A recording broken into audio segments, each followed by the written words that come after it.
اور یقیناً ہمارے پاکستان کے اندر یہ ایک بہت بڑا تہوار کا دن ہے، اور ہماری قوم، ہمارا جوان طبقہ جوش و خروش کے ساتھ خوشی مناتا ہے۔ کرنی چاہیے خوشی۔ پاکستان اللہ تعالیٰ کی عطا کردہ نعمتوں میں سے ایک عظیم نعمت ہے ہمارے لیے، ٹھیک ہے نا۔ ہم انگریز کی غلامی سے باہر نکلے اور ہمیں پروردگار نے ایک خوبصورت خطہ عطا کیا، اور اس کا بنیادی مقصد کیا تھا؟ لا الہ الا اللہ۔ یعنی دو قومی نظریے کی بنیاد پر اس وطن عزیز کو حاصل کیا گیا تھا، اور اس کے پیچھے قربانیوں کی ایک بہت بڑی داستان ہے۔ یہ نہیں کہ ہمیں یہ پلیٹ میں حلوے کی طرح سامنے ہمیں رکھ دیا گیا اور ہمیں حاصل ہو گیا، ایسا نہیں ہے۔ بڑی جد و جہد کے بعد، بڑی مشکلات کا سامنا کرنے کے بعد، بڑی قربانیاں دینے کے بعد، بڑی ہجرت کرنے کے بعد یہ وطن عزیز وجود میں آیا تھا۔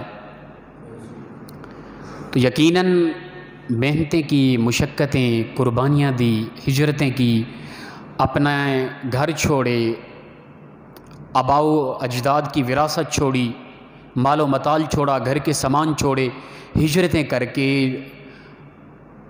ہم یہاں پہنچے اور یہ وطن عزیز حاصل ہوا، تو یہ ایک نعمت تھی، اور اس کا چرچا ہمیں کرنا چاہیے۔ اور وہ کس طرح کرنا چاہیے؟ کیا جس طرح یہ ہمارے ہاں آج بلکہ دیکھیں گے کہ کئی اوٹ پٹانگیاں کرتے ہوئے، شرارتوں کی وجہ سے ون ویلنگ کرتے ہوئے موٹر سائیکلوں پہ، کل خبروں میں آپ دیکھیں گے کئی تماشے لگے ہوں گے، کئی گھرانے اداس ہوں گے، کئی گھرانے پریشان حال ہوں گے۔ یہ خوشی منائی جا رہی ہے؟ کیا یہی طریقہ ہے خوشی منانے کا؟ کتنے گھرانے ہیں کہ جو اس دن کو اپنے ان شہداء کی روحوں کو خراج تحسین پیش کرتے ہیں؟ کتنی گھرانوں کے اندر قرآن خوانی ہوئی ہے؟ کتنے گھرانے ایسے ہیں کہ جنہوں نے مل کر محفل کی، قرآن خوانی کی، اور ان کو ان شہداء کی روحوں کو ثواب حاصل کیا ہے؟ تماشے لگا رکھے ہیں ہم لوگوں نے۔ ہمارا جوان طبقہ خرمست ہو جاتا ہے، پتہ نہیں ہوتا کہ ہم کیا کچھ کر رہے ہیں۔ پھر ایسے ایسے نقصان وجود میں آتے ہیں کہ دوسرے دن کئی فیملیاں ایسی نظر آتی ہیں کہ لگتا ہے کہ ان کے انداز سے محسوس ہو رہا ہے کہ وہ چاہتے تھے کاش یہ وطن آزاد ہوتا ہی نہ کہ ہمیں یہ دن دیکھنا پڑا۔ ان خبیثوں کو پہلے نظر کیوں نہ آیا کہ ہم کیسے خرمست ہو گئے، مدہوش ہو گئے، پتہ نہیں کیا کر رہے ہیں؟ کیا وہ روحیں ہم پر راضی ہوں گی جنہوں نے اپنے جگر کے خون سے یہ دھرتی دھو کر ہمیں دی تھی؟ یہ جو تماشا لگایا ہوا ہے باہر ہماری بچیوں نے اور جوان طبقے نے، یہ طریقہ تھا کیا خوشی منانے کا یار؟ اللہ اکبر۔ کائنات کے اندر سب سے بڑی جو ہجرت ہوئی ہے نا، حضرت آدم علیہ السلام سے، انسانی تاریخ کے اندر آپ اٹھا کے دیکھیں، حضرت آدم علیہ السلام سے لے کر آج کے دن تک اتنا بڑی ہجرت نہیں ہوئی جتنی بڑی ہجرت یہ وطن عزیز پاکستان بناتے ہوئے ہجرت ہوئی ہے۔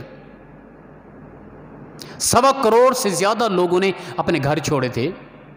کوئی ہے کسی کے اندر ہمت کہ اپنا گھر بار، کاروبار، ساز و سامان، اپنے جانور وغیرہ چھوڑ کے تنہا اپنی جان کو بچا کے کہیں نکلنے کی کوشش کرے؟ کیا بیتے گی دل پہ؟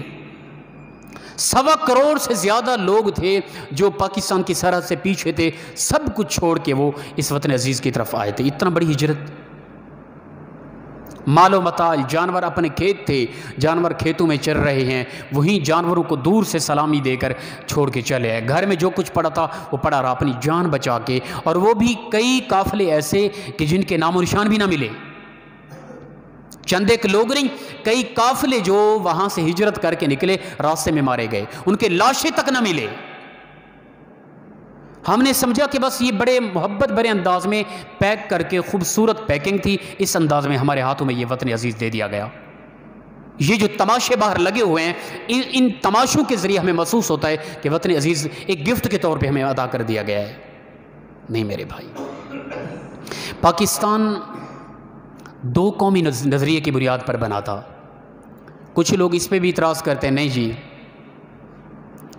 یہ بات نہیں ہے، بس یہ الگ طور پہ ویسے ہی اس کو الگ کر دیا گیا تھا۔ وہ سیاسی طبقہ کہ جو لوٹ مار کے کھانا چاہتا ہے، اسے جو اسلامی قوانین نافذ نہیں کرنا چاہتا، ان کا یہ نظریہ ہے۔ انہیں پتہ ہے نا اسلامی قوانین اگر نافذ کر دیے گئے تو ہم کہاں سے کھائیں گے؟ ہماری لوٹ مار تو رک جائے گی۔ اسلامی قوانین نافذ کر دیے جائیں تو اسلام تو اتنا زبردست قسم کا اسلام ہے کہ عمر فاروق ممبر پر بیٹھ کے خطبہ دینے لگے، ایک بدو اٹھ کھڑا ہو اور کہے کہ عمر اس وقت تک خطبہ نہیں دے گا جب تک تو ہمیں جواب نہیں دے گا کہ یہ اتنا بڑا لباس تو نے پہنا ہے، یہ جو مال غنیمت تھا اس مال سے تو ایک ایک چادر ملی ہے اور ایک چادر سے آپ کا لباس اتنا بڑا بن نہیں سکتا، اس وقت تک خطبے کی تجھے اجازت نہیں ہے، عمر وقت کے خلیفہ ہیں۔ اور یہ وہ مرد کلندر ہیں اس امت کے کہ جن کا نام سن کر کیسر و کسریٰ جیسے بڑے بڑے حکمران اپنے محلات میں کانپتے ہوئے نظر آتے تھے، اور مسلمانوں کا سادہ سا آدمی ایک بدو اٹھ کے ممبر پہ بیٹھنے نہ دے اور پوچھے عمر بتا پہلے یہ اتنا بڑا لباس تو نے کہاں سے لیا ہے، کہیں حکومتی خزانے سے تو نہیں لیا؟ تو حضرت عمر فاروق نے فرمایا کہ میں نہیں، میرا بیٹا جواب دے گا۔ بیٹا اٹھ کھڑا ہوا، انہوں نے کہا کہ بھئی بات یہ ہے کہ جو 2 چادریں میرے حصے کی تھی ایک اور میرے ابا جان کے حصے کی تھی، وہ دونوں چادروں کا ایک بڑا لباس بنایا ابا جی نے، یہ میری ایک چادر ساتھ ملی ہوئی ہے۔ اسلام تو ممبر پر بھی نہیں بیٹھنے دیتا عمر فاروق کو، اسلام میں آنے والے مسلمان تو اس طرح کا سوال اٹھاتے ہیں، اور ہمارا یہ طبقہ ایوانوں میں بیٹھا ہوا یہ اگر اسلامی قوانین نافذ کر دے تو یہ کہاں سے کہے گا، یہ لوٹ مار کہاں سے کرے گا؟ پھر تو ایک سادہ مزدور آدمی بھی ان کا گریبان پکڑ کے پوچھ سکتا ہے بھئی اتنی بڑی جائیداد کہاں سے بنائی ہے تو نے؟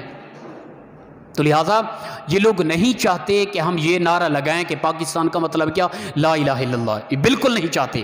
اور یاد رکھیں یہ ماحول ہمیشہ نہیں چلنا، ان قریب ہم مرنے والے، اور قیامت کی دن ہماری وہ 20 لاکھ قربان ہونے والی وہ شہداء جنہوں نے جگر کے خون سے یہ دھرتی ان سکھوں سے اور ہندو سے پاک کر کے دی تھی، انہوں نے ہمارا گریبان پکڑنا ہے اور ہم سے پوچھنا ہے کہ ہم نے تو اس قدر مشکلات کا سامنا کر کے ملک بنایا تھا، تم نے کیا کیا اس ملک کے اندر؟ کیا اس مقصد کے لیے وطن عزیز حاصل کر کے دیا تھا؟ تو لہٰذا یہ ہمیشہ یہ لوٹ مار نہیں رہے گی، یہ تماشبینی ہمیشہ نہیں رہے گی، یہ ہمارا جوان طبقہ جو خرمست ہو گیا، عجیب تماشے لگائے ہوئے روڈوں پہ اور یہ خوشی منائی جا رہی ہے۔ خدا کے لیے یار وہ ہماری 20 لاکھ وہ شہداء جن کی قربانیوں سے یہ وطن عزیز وجود میں آیا تھا، آج وہ روحیں تڑپ نہیں رہی ہوں گی؟ کیا وہ ہمیں آج صدا نہیں دیتی ہوں گی کہ ہمارے بچوں ہم نے کیا کیا تھا اس ملک کے لیے، تم نے کیا کر دیا؟